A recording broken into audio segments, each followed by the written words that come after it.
What's up guys, welcome back to the channel, and let me introduce to you my brand new 2025 BMW M3 Competition xDrive.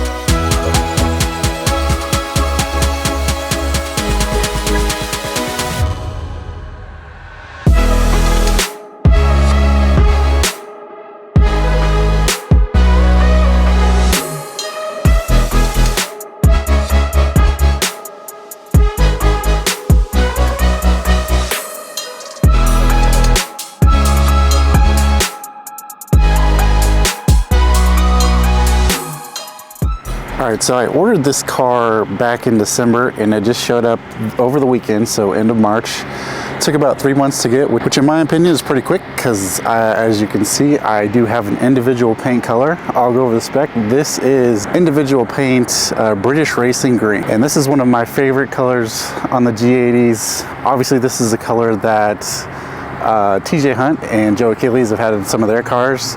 TJ Hunt's M4 and Joe Achilles M3 Competition Touring. I just love this color. It looks totally different in the dark versus in the sunlight. In the dark it looks almost black. Out in the sunlight you can see it brings out the green. So I love the dark green on this. It looks fantastic. So interior I did the Kailami orange, and the orange it looks fantastic with the green. So that color combo together turned out very good. I'm very happy. Also did the black wheels with the black brake calipers. Love how that turned out as well. I think all the colors, fit together very well, and everything complements. So yeah, I love how this spec turned out. You can see this is the 2025 because it has the new kind of snake eyes headlights. I do like how these look. I wasn't sure at first when they introduced them, but seeing them in person, they look really great. There's the other headlight. You can see on the front here with the carbon inlets, I did the exterior carbon package. So you get the inlets. You also get the carbon fiber mirror caps.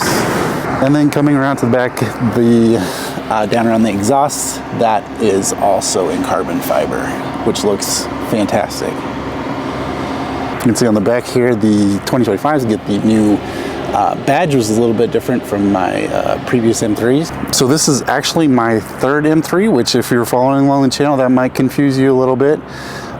So previous on the channel, I did have another G80 M3. It was also an individual color. It was frozen deep metallic gray, but I did not spec that one from factory. This one I did spec from factory and picked everything on the car, and I love how everything turned out. So I had a completely separate G80 that I didn't show on the channel at all. I'll put some pictures above. I did spec that one as well. I did Tanzanite blue.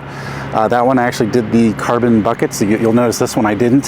So I did Tanzanite blue, carbon buckets, the blue interior, which I loved how the blue interior looked. So I love that car, and I probably would have kept it longer, but I ordered it with the carbon bucket seats, like I said, and me as an older guy and having some back issues, that wasn't gonna work out long term, especially with school pickup and drop off. You're getting in and out of your car quite a bit. Once you're in the seat, it's very comfortable, but just getting in and out of them, especially as an older person, it makes things a little challenging. So like I said, this is the Competition xDrive. So I went from the M2 having a manual back to an automatic, and I forgot just how good these ZF 8 speeds are. I mean, it's perfect. It always kind of knows the right gear to be in. And the manual's fun, but having something that just does it for you makes things that much easier. And also, after getting back in this thing, you notice the difference in power between the M2 and the M3 immediately, especially the 2025 version where I believe they bumped up the power. I think they've added another like 25 horsepower to it. So you notice that immediately, especially with this being all-wheel drive, you can feel the difference in the power delivery between this and the M2. And this is just really, like I said, this is my third M3, and this is really, to me, just the perfect car.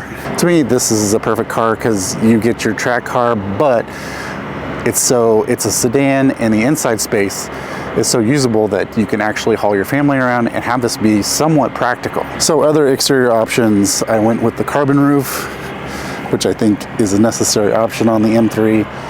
It just looks so good. Also, I forgot to point it out, with the carbon fiber exterior package, you also get this little carbon fiber tail on the deck lid back here. We've got the quad exhausts, obviously. You can see from the back just how wide this thing sits. You can see, especially in the back, how well those wheels fill out the wheel wells. Makes just this thing look extra sporty. It is nice on these back wheel wells. You do get a little strip of just like paint protection film here to keep rocks from beating this up. Up front, obviously these are 19s in the front, 20s in the back. You get a little more room in the wheel well. You can see this one doesn't quite fill up as much with it being a little smaller, but still looks good up here. So the front of this is just so good looking. It's grown on me so much over the years. This is by far my favorite looking car. It's just so aggressive in how it looks in the front, and it's got a lot of presence. So we'll look in the interior. In the back, you can see I've got the kids seats back here. Lots of room in the back. With the carbon fiber seats, you do actually get a little bit more room just because the seats are smaller. But still, plenty of room for the little guys back here. So I did want to point out, I optioned the galvanized buttons on the door here. And you can see, instead of those cheap little plastic ones that this comes with, these have like a nice galvanized metal finish to them. And it's for all the door controls, and it's really nice. I think that's only like $100 option, totally worth it in my opinion. So also on the door, ambient lighting here, got the full leather, so if you don't get the full leather, you'll get like a cheap plastic here, but here it's got leather all the way up to the top. Also with the full leather, you get the full leather dashboard, which is a nice finish compared to having just that cheap plastic up there. So over here in the passenger door, you can see all the stitching, ambient lighting over there as well. And then coming across, see I did the carbon fiber finish in here as well. You can see from my first M3, this has changed a little to where you don't really have working vents. You just have these little sticks to point the air in the right direction. And then basically most of the buttons, except just a few here left, have been moved up to the infotainment system. This one you get the xDrive 8.5, which is really nice. Down here, not much has changed from previous versions. You know, still clean, looks great. Got phone charger in here. Armrest is great. I just love the orange color. It looks so good.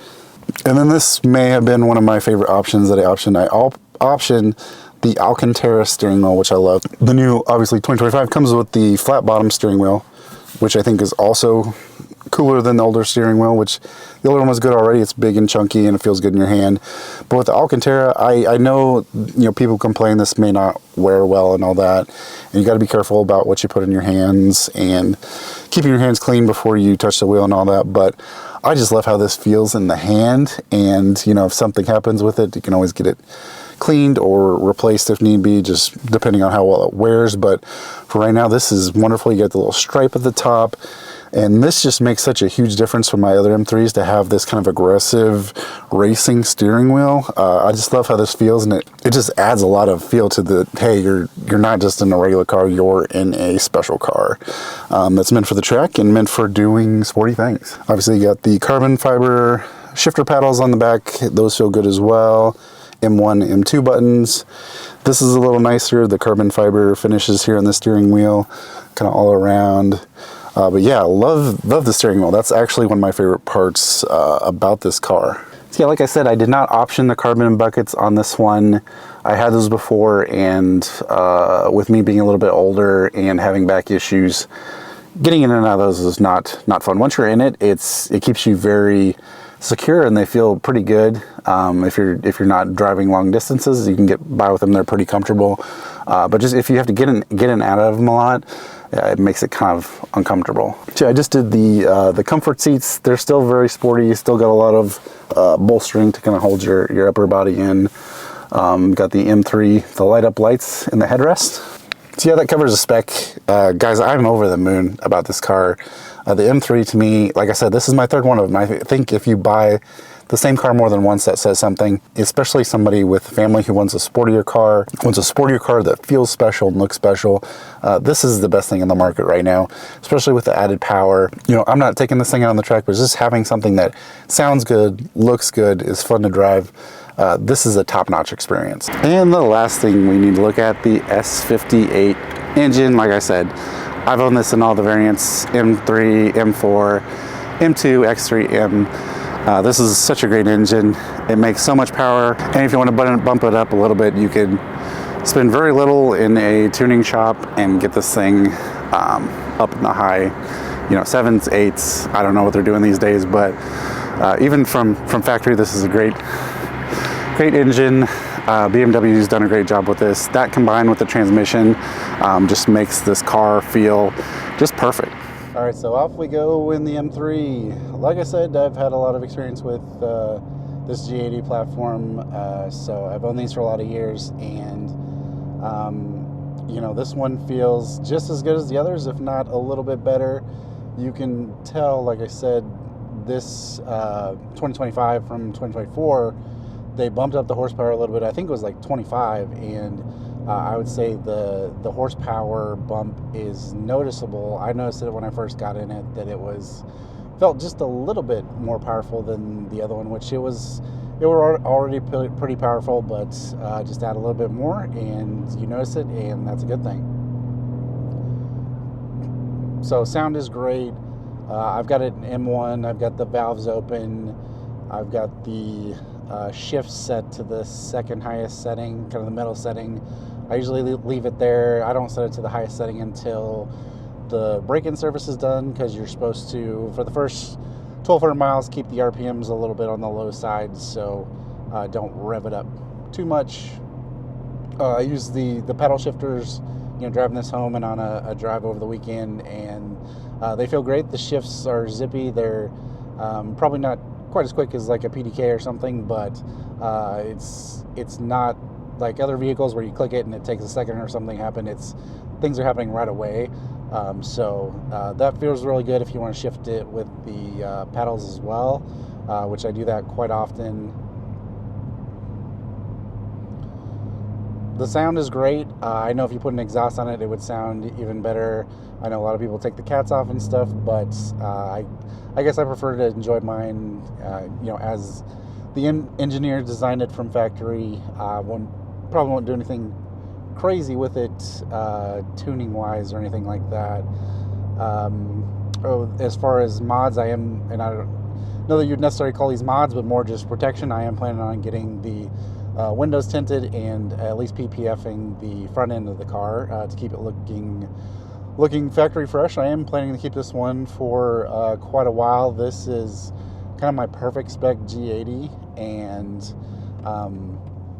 just knowing that eventually they're going to redo this platform and add some kind of electric component to it, like they did with the M5. This is kind of the perfect car. I don't want to deal with the electric stuff. I know they can get a lot more power adding the electric motors and stuff, but having this, you know, inline six turbocharged, I would prefer just that than all the you know, electrified stuff they're looking to do. I'm sure they're going to do awesome things with the power, and they're going to get some crazy numbers, but I love this car just how it is.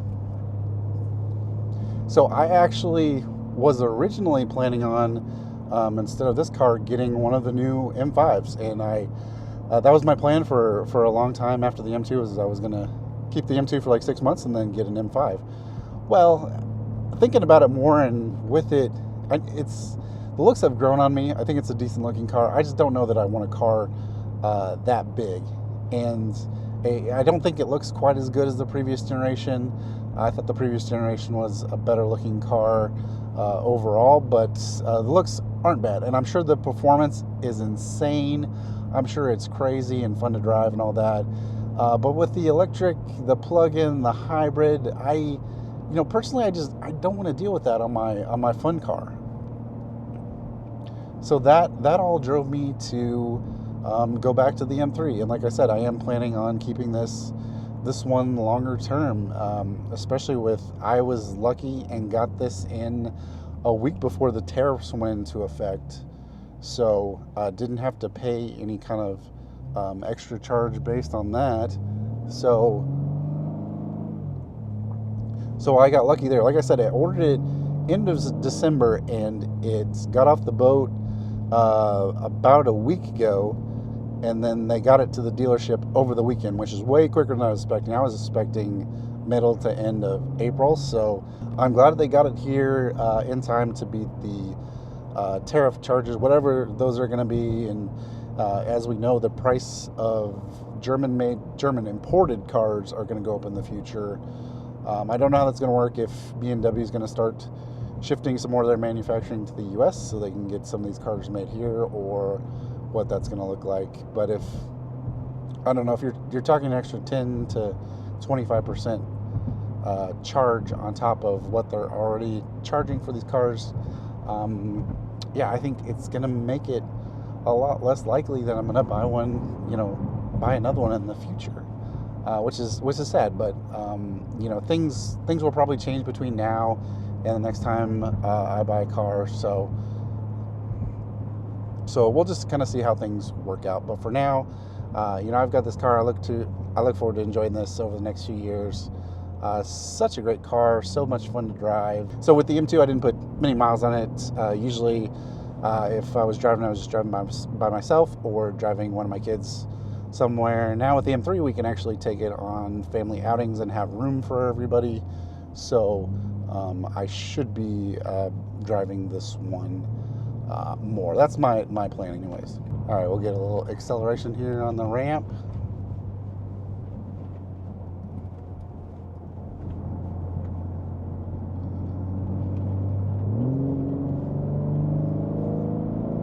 I love how this car sounds. And you can feel just how, even when you hit it, of course, if you're not, messing with the traction control or anything, it feels so capable when you accelerate because it's got power to all four wheels. It's, of course, more biased to the rear, but you can feel just how quick this thing is putting the power to the ground, and it's crazy. All right, that's where I'm going to wrap things up for today's video. Thanks, guys, for tuning in. I am over the moon about my G80 M3. I'll be making more videos on it in the future, talking about future plans and driving it and all that good stuff. So be sure to tune in. Let me know what you think of the spec down below, and I will catch you guys in the next video.